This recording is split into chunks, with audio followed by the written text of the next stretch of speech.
와이프 몰래 대출 6억을 들고 주식 여행을 떠난 남자. 안녕하세요. 와물주입니다. 여러분, 주식의 3요소가 뭘까요?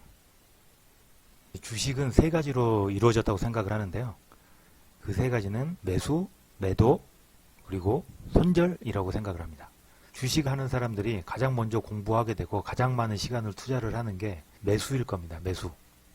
어떻게 하면 좋은 가격에 살 것이냐. 싼 가격에 사서 1%라도 먹고 나오면 되는 거니까 매도 시점은 아무 때나 정하더라도 수익이니 매도 기술에 대한 거는 나중에 배워도 된다라는 생각을 갖고 계시죠.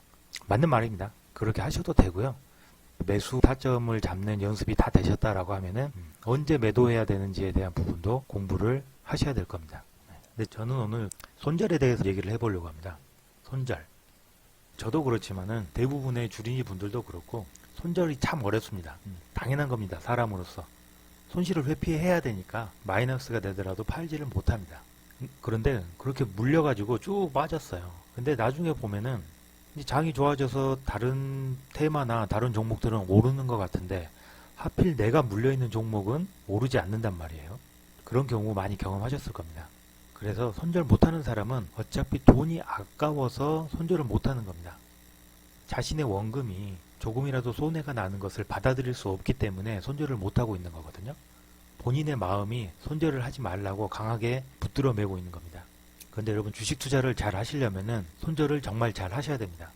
매수하는 방법에 대한 스터디가 끝났다고 하면은 그 다음은 손절하는 방법에 대해 공부하는 거라고 생각을 합니다. 그리고 마지막으로 매도에 대한 기술을 공부하면은 이 주식은 완성된다고 생각을 합니다. 그렇다면은 그 손절 못하는 마음을 이겨내기 위한 신법을 단련을 하셔야 됩니다. 저는 오늘 그 두 가지 방법에 대해서 소개를 해보려고 합니다. 손절을 하더라도 자신의 마음에 상처를 내지 않고 손절을 하는 게 중요하겠죠. 그래야 손절도 하나의 기술로서 인정을 할 수 있게 되는 겁니다.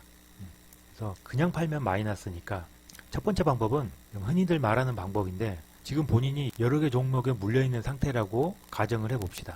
그러면은 그 중에서 한 종목이 어느 순간 플러스가 돼서 수익이 났다라고 하면은 그걸 매도를 하고 수익이 난 금액의 한도 이내에서 또 다른 물려있는 종목 중에 일부 물량을 매도를 하는 겁니다.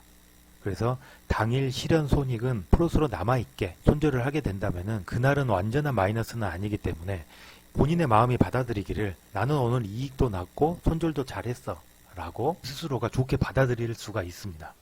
예를 들어서 A라는 종목에서 100만원 정도 수익이 났어요.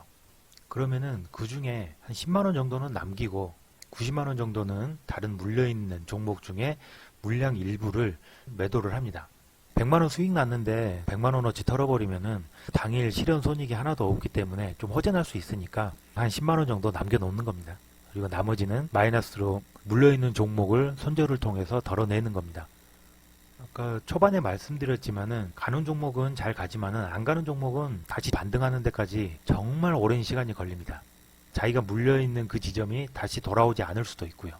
마치 식당 같은 것도 보시면은 길 하나 차이로 길 건너편은 바글바글한데 한 곳은 사람이 없어서 팔이 날리고 있는 곳들 있잖아요. 주식도 비슷합니다. 그래서 이런 방식으로 수익이 난 종목의 수익금 일부를 마이너스 난 종목의 물량 일부를 털어버리는 방법이 있습니다. 이게 첫 번째 방법이고요. 두 번째 방법은 인식의 전환입니다. 사고의 전환이 필요합니다. 이게 무슨 말이냐면은 어떤 특정 종목을 100만원어치 샀습니다. 그런데 물려가지고 50만원이 됐어요. 그러면은 지금 본인의 출발점이 50만원이라고 생각을 하는 겁니다. 100만원에 대한 거는 잊어버리세요. 어차피 지금 현재 시점이 중요한 겁니다. 내 출발점은 50만원입니다. 아까 제가 가는 종목은 잘 가는데 안 가는 종목은 몇 년 동안 안 갈 수도 있다고 했잖아요. 본인이 판단했을 때에도 물려있는 종목이 다시 반등하는 데 걸리는 시간은 정말 오래 걸릴 것 같다. 그런 종목이라고 하면은 50만원 중에 일부를 손절을 통해서 덜어내고 그 자금으로 대신 다른 종목에 투자를 하는 겁니다.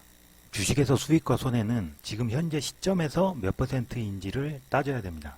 처음 매수한 금액에서 몇 %냐가 아니라 현재 시점에서 몇 % 오르고 떨어지느냐가 중요하기 때문에 현재 시점에서 몇 %가 오를지에 대해 그런 인식의 전환이 필요합니다.